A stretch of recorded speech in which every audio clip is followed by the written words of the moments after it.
Assalamu alaikum. Hope you all are fine. I start with the name of Allah who is very kind and merciful. In our last lecture, we discussed the periodicity of properties of the periodic table and we study about the atomic radius. Today, we study about the ionic radius. तो ionic radius क्या होता है?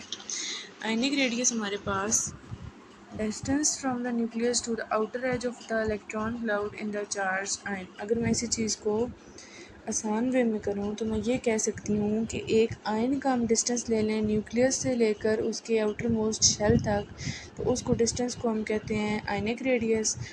इसको हम major करते हैं picometres और angstroms के यूनिट में। Ionic radius is the measure of the size of ion in the crystal letters. ये आयन का मेजर होता है, उसके साइज़ का मेजर होता है कि उस एक आयन है हम उसका कितना साइज़ लेके उसको कितना मेजर कर रहे हैं क्रिस्टल लैटर्स के अंदर। इसके बाद हम इसकी एक टाइप को डिस्कस करते हैं, cationic radius. When a neutral atom loses one or more electrons it becomes positive ion. जब एक न्यूट्रल एटम एक या एक से ज़्यादा इलेक्ट्रॉन्स लूज़ कर देता है तो वो पॉजिटिव आयन बना देता है और वो पॉजिटिव आयन हमारे पास कैटायन होता है। इसके बाद हम कहते हैं the size of cation is smaller than its parent atom.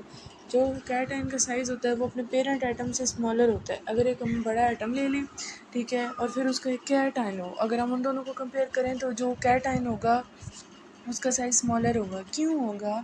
Due to the removal of one or more electrons from the neutral atom usually results in the loss of valence shell.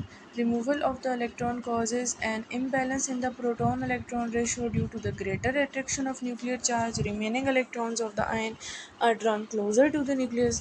Thus, positive ion is always than the neutral atom which is derived. ठीक है। Removal of one or more electron.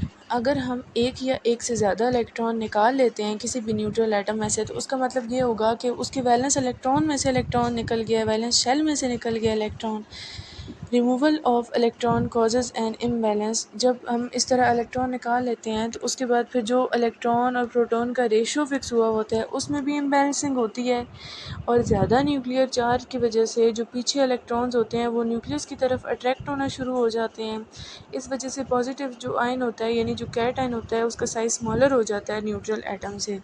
जैसे कि हम देखते हैं कि sodium N है, अगर हम इसको देखें तो इसका जो कैट आयन है एन पॉजिटिव उसका साइज़ छोटा होगा। सोडियम का जो हमारे पास आयनिक रेडियस होता है वो हमारे पास 186 पिकोमीटर होता है, लेकिन जो इसके आयन यानी कैट आयन का हमारे पास रेडियस होता है वो 95 पिकोमीटर आ जाता है। इसके बाद हम डिस्कस करते हैं एनायनिक रेडियस को। When a neutral atom gains one or more electrons it becomes negative ion and the size of ion is greater than its parent atom. जब एक न्यूट्रल एटम एक या एक से ज़्यादा इलेक्ट्रॉन ले लेता है तो वो नेगेटिव आयन बन जाता है और नेगेटिव आयन हमारे पास एन आयन होता है। ठीक है, अब इसमें क्या कैट आयन का इससे क्या फ़र्क है कि कैट आयन छोटा रह जाता है अपने पेरेंट एटम से और एन आयन बड़ा हो जाता है अपने पेरेंट एटम से। जैसे कि, और ये क्यों होता है? Because addition of electrons increases electronic repulsion. क्योंकि एक चीज़ जब पहले है, ठीक है, इलेक्ट्रॉन्स उसके अंदर हम और ऐड कर रहे हैं तो इलेक्ट्रॉन्स एक दूसरे को रिपेल करेंगे, रिपल्शन बढ़ जाएगी, जिसकी वजह से जो न्यूक्लियर पुल होगी यानी न्यूक्लियस की जो उसके ऊपर पुल होगी इलेक्ट्रॉन्स के ऊपर वो कम हो जाएगी और इलेक्ट्रॉन क्लाउड फैल जाएगा, मतलब वो आपस में अट्रैक्ट होके नहीं रहेगा। अगर हम क्लोरीन की एग्जांपल लें तो क्लोरीन को जब हमारे पास एक एन आयन निकलता है सिंपल क्लोरीन में, जब उस हम बात करते हैं तो 99 पिकोमीटर उसका आयनिक साइज़ यानी आयनिक रेडियस होता है। तो बाद में जब उसका आयन निकलता है सी एन नेगेटिव तो वो हमारे पास 181 पिकोमीटर तक चला जाता है।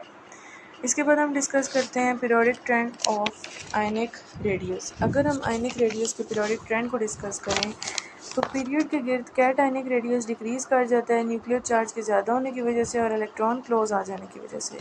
लेकिन जो एन आयनिक रेडियस होता है वो भी डिक्रीज़ करता है। क्यों डिक्रीज़ करता है? क्योंकि जो न्यूक्लियर चार्ज ज़्यादा हो जाता है और इलेक्ट्रॉन क्लोज हो जाते हैं, दोनों का सेम में आ जाता है पीरियड में।